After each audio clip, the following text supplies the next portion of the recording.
अस्सलाम वालेकुम। अच्छा, तो जैसा कि हम बात कर रहे थे डिप्लोब्लास्टिक्स या ट्रिप्लोब्लास्टिक सेगमेंटेड, इसका मतलब ये होता है कि जैसा कि मैं आपको बता रहा था कि जो फर्स्ट फॉर्मेशन होती है एम्ब्रियो की, वो 3 लेयर्स की बेस पे होती है, एक्टोडर्म, एंडोडर्म और मीजोडर्म। अब जो डिप्लोब्लास्टिक्स होती हैं ना, डिप्लोब्लास्टिक एम्ब्रियो जो होता है स्टार्ट में, उसमें 2 लेयर्स होती हैं, ठीक है, एक्टो और एंडोडर्म्स। इसी तरह से जो ट्रिप्लोब्लास्टिक्स सेगमेंटेड होते हैं उनमें 3 लेयर्स होती हैं, यानी तीनों जो बेसिक लेयर्स होती हैं वो उनकी क्या है, फॉर्मेशंस कर रही होती हैं जो एनिमल्स होते हैं। अच्छा, एनिमल्स की जो बॉडी होती है वो कवर्ड हो सकती है शेल से, काइटन, स्केल्स या फर।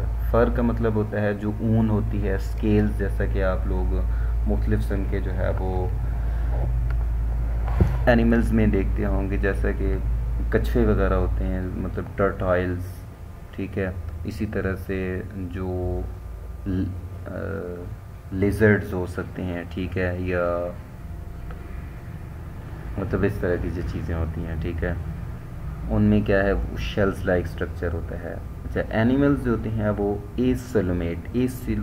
एसिलोमेट का मतलब होता है कि इनका जो बॉडी कैविटीज़ जो होती हैं ना, वो फ्लूइड फिल्ड नहीं होती, ठीक है, मतलब इनकी जो बॉडी, जैसा कि ह्यूमन बीइंग्स में गट होती है, डाइजेस्टिव ट्रैक होता है, उसमें क्या होता है, फ्लूइड होता है।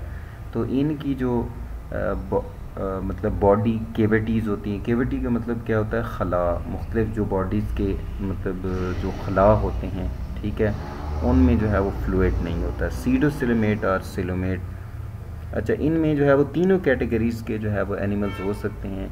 कुछ में जो है वो बॉडी कैविटीज़ मौजूद होती हैं, कुछ में जो है वो ये एब्सेंट होती हैं। अच्छा, इसी तरह से अगर हम बात करें तो एनिमल्स जितने भी होते हैं वो तकरीबन हेटरोट्रॉफ्स होते हैं, ठीक है। हेटरो यानी अपनी खुराक को तैयार नहीं कर सकते, और ये क्या करते हैं, अपनी खुराक को जो है वो इंजेशन का मतलब होता है बाकायदा जो है वो बाय माउथ जो है वो फूड को क्या है, इंजेस्ट करना होता है, ठीक है, और फिर उसको जो है वो डाइजेस्ट करते हैं बाय देयर स्टोमिक और डाइजेस्टिव सिस्टम। अच्छा, एनिमल्स जितने भी होते हैं इनमें वो कहता है कि animals may have no digestive system.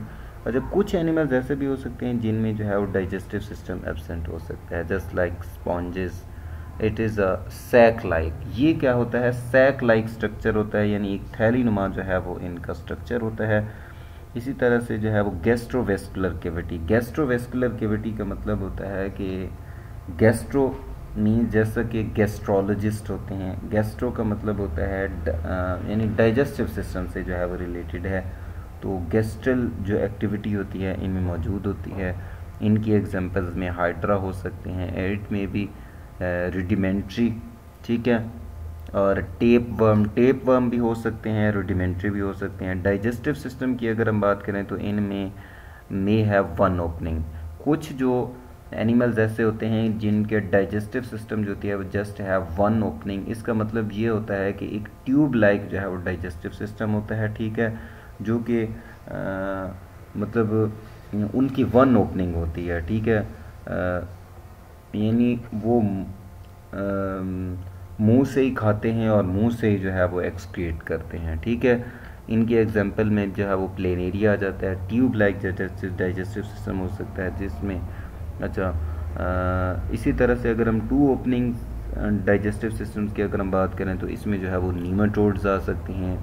2 mammals क्या होते हैं, जो जितने भी जो बच्चे देने वाले एनिमल्स होते हैं, ठीक है, बेबीज़ प्रोड्यूसिंग एनिमल्स होती हैं, वो क्या कहलाते हैं, एनिमल्स कहलाते हैं। एक्सक्रीटरी सिस्टम्स की अगर हम बात करें, जो फालतू और फासिद मादों का जो अखराज होता है, ये एनिमल्स में क्या होता है, तो ये जो होती है वो एब्सेंट इन स्पॉन्जेस सेनेडेरियंस में जो है वो ये एब्सेंट होता है। It is branching tubes in flat worms. अच्छा, ये ब्रांचेज यानी ब्रांचेज बनाने वाली ट्यूब्स होती हैं फ्लैट वर्म्स में, ठीक है। जो फ्लैट वर्म्स होते हैं, जो एक तरह के वर्म्स होते हैं, उनकी टाइप बताई जा रही है कि उनमें जो है वो ब्रांचेज होती हैं ट्यूब्स की, वो क्या है, एक्सक्रीटरी सिस्टम जो है वो कंसिस्ट